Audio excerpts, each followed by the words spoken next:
Hello America অনুষ্ঠানের পক্ষ থেকে আপনাদের সবাইকে স্বাগত জানাচ্ছি। আমি তাহিরা কিবরিয়া। প্রতি সপ্তাহের মতো আমাদের অনুষ্ঠানে রয়েছে বিশেষ কিছু ঘটনা, বিশেষ কিছু কথা। তাহলে চলুন যাওয়া যাক আজকের মূল আয়োজনে। আজ থাকছে বাংলাদেশের সাম্প্রতিক নির্বাচন নিয়ে একটি বিশ্লেষণ, আরও থাকছে যুক্তরাষ্ট্রে অপরাধী সংশোধনে একটি ভিন্ন ধর্মীয় উদ্যোগ। বাংলাদেশে সম্প্রতি অনুষ্ঠিত হল জাতীয় সংসদ নির্বাচন। এই নির্বাচনে বিরোধী কয়েকটি দল অংশ না নেওয়ায় এর পক্ষে বিপক্ষে নানা রকম ব্যাখ্যা দেওয়া হচ্ছে।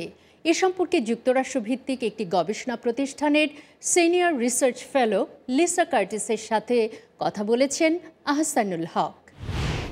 Lisa, welcome to our show. Thank you for having me. As I was saying, that Bangladesh has been going through a very tough time, and the two main parties, they're in a deadlock situation. Since the violence continues, how do you think a healthy environment for talks can be created?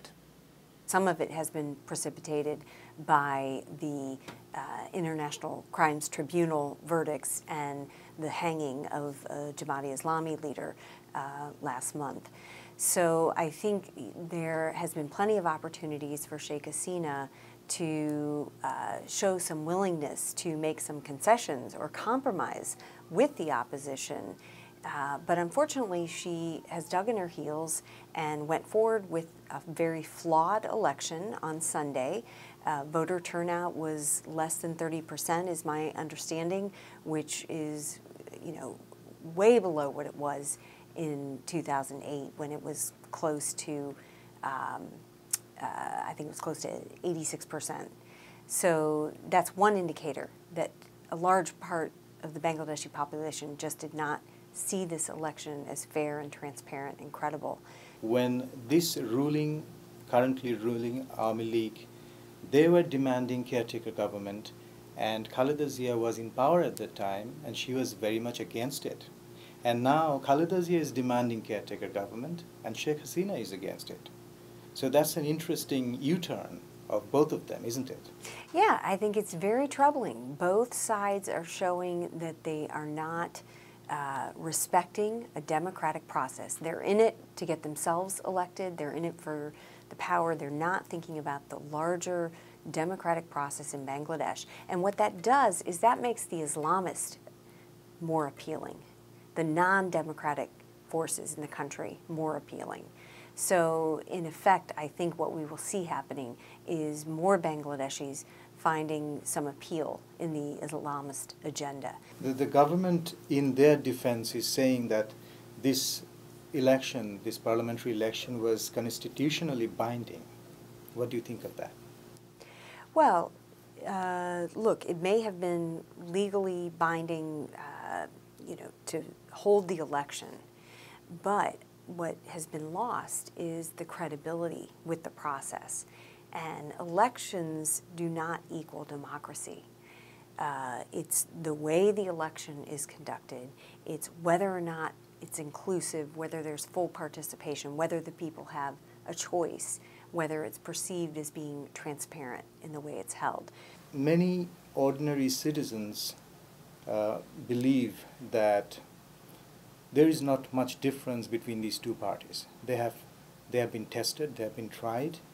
Now, what many people are worried about is the ongoing violence, because you don't have to go on a protest march to be killed. You're just on a car, an ordinary passenger, and you're burned to death. And that has been going on. Do you think this violence needs to stop? How important is that? Absolutely. I think it's horrific what's happening in Bangladesh. The opposition has been calling these transportation blockades, which has precipitated a lot of this violence and hardship and really impacted the economy. So they need to call off these protest demonstrations. But at the same time, Sheikh Hasina needs to be willing to negotiate with them and to figure out a way forward, because this election, like I said, it has not been acceptable to the majority of Bangladeshis as well as the international community. And so the only way forward, as I can see it, is for Sheikh Hasina to work with the opposition to find a formula for holding an election that is perceived as free, transparent, and credible, and in which the opposition agrees to participate. That's the only way forward. Very briefly, what has been the position of U.S. government, U.S. administration so far? Well, the U.S. has continued to call on both sides to negotiate. However, this obviously has not worked. And unfortunately, we don't see any pressure coming on the government to hold a free, fair, and credible election. So I think that the U.S. might have to step up some of its pressure on the government to be able to bring about a more inclusive democratic process, because democracy is very important for Bangladesh. Bangladesh is the fourth largest Muslim nation. It's always been a good friend of the U.S. and has a democratic process.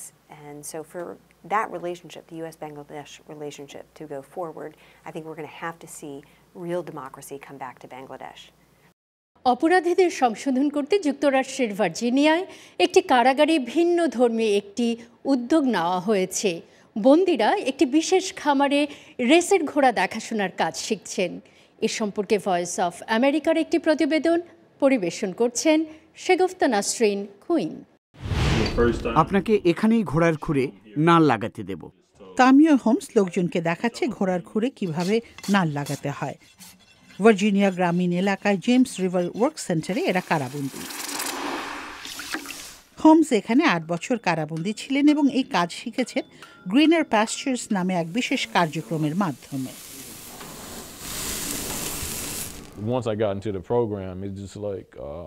একবার আমি এই কার্যক্রমে ঢুকতেই কিভাবে বলবো, আমি যেন আরো উদার হয়ে যাই। আপনি আস্থা, সততা এবং আনুগত্য শিখতে পারেন। সেই তখন থেকে আমি ঠিক করে রেখেছি আমি এই কাজই করব, আমি এই কাজই করতে চাই। হোমস এখন মুক্ত ও মাঝে মধ্যে কারাগারে ফিরে যায় ও যা জানে তা শেখানোর জন্য। আমি ছেলেদের বোঝাতে চাই যে আত্মবিশ্বাস থাকতে হবে।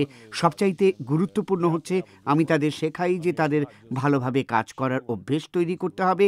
আপনি যতটা দেবেন আপনি ততটাই ফিরে পাবেন। ভার্জিনিয়া ডিপার্টমেন্ট অফ কারেকশনস এবং মুনাফাবিহীন থরোব্রেড রিটায়ারমেন্ট ফাউন্ডেশনের সহযোগিতায় 6 মাসের গ্রিনার প্যাস্চার্স কার্যক্রমটি চলে। প্রতিদিন কারাবন্দীরা গোলাবাড়িতে যায় ঘোড়াকে খাওয়ানোর জন্য এবং তাদের দেখাশোনার জন্য। এই প্রশিক্ষণ তাদের প্রস্তুত করে যাতে তারা কারাগার থেকে মুক্তি পেয়ে চাকরি পায়। সেখানে যে 22টি ঘোড়ার তত্ত্বাবধান করা হয় তার মধ্যে আছে কোভার্ট অ্যাকশন। 1973 সালের ট্রিপল ক্রাউন চ্যাম্পিয়ন সেক্রেটারিয়েটের বংশের ঘোড়া ওই covert action. You're welcome, sir. Warden Harris ডিক্স জেমস রিভার ওয়ার্ক সেন্টারে কার্যক্রমের দায়িত্বে আছে। And it was interesting to see the relationship that the কারাবন্দী ও ঘোড়াগুলোর মধ্যে যে সম্পর্কটা গড়ে ওঠে তা সত্যি খুবই আগ্রহ উদ্দীপক। এই ঘোড়াগুলোকে এখন আর কেউ চায় না। আমি ভাবি ঘোড়াগুলোর অবস্থা আর কারাবন্দীদের অবস্থার মধ্যে যেন একটা সামঞ্জস্য আছে। ঘোড়াগুলো মনে হয় ওই লোকদের দিকে তাকায় আর তারা ওই ঘোড়াগুলোকে দেখে। মনে হয় তাদের চোখে তারা যেন আত্মাকে দেখে। অ্যান ট্যাকার হচ্ছেন James River chapter of the Thoroughbred Retirement ফাউন্ডেশনের প্রেসিডেন্ট। এই প্রতিষ্ঠান ঘোড়াগুলোকে সম্ভাব্য নির্যাতন, মেরে ফেলা থেকে রক্ষা করে। খুব শক্তিশালী একটা সম্পর্ক এদের মধ্যে। আগে তাদের কখনো সেরকম অভিজ্ঞতা হয়নি। নিজেদের সম্পর্কে তাদের একটা নতুন ধারণা সৃষ্টি হয়। ওয়ারেন ডিক্স বলেন তিনি যে সিদ্ধান্ত নিয়েছেন যে তামিয়া হোমস কারাগারে ফিরে গিয়ে বন্দীদের শেখাবে তাতে তিনি সন্তুষ্ট। মানুষ ও ঘোড়া তাদের জন্য এমন একটা ব্যবস্থা সৃষ্টি করা হয়েছে যা কিনা উভয়ের জন্যই উত্তম। Shegufta Nasrin Quinn, voice of America. এই ছিল আজকের হ্যালো আমেরিকা। অনুষ্ঠানটি কেমন লাগলো জানাতে ভুলবেন না। এখানে জানিয়ে রাখি, এই প্রতিবেদনগুলো আরও বিস্তারিত দেখার জন্য আপনারা আসতে পারেন আমাদের ফেসবুক ফ্যান পেজে। এছাড়াও ইউটিউবে আমাদের অনুষ্ঠানের সব ভিডিও দেখতে পারেন VOA বাংলা চ্যানেলে।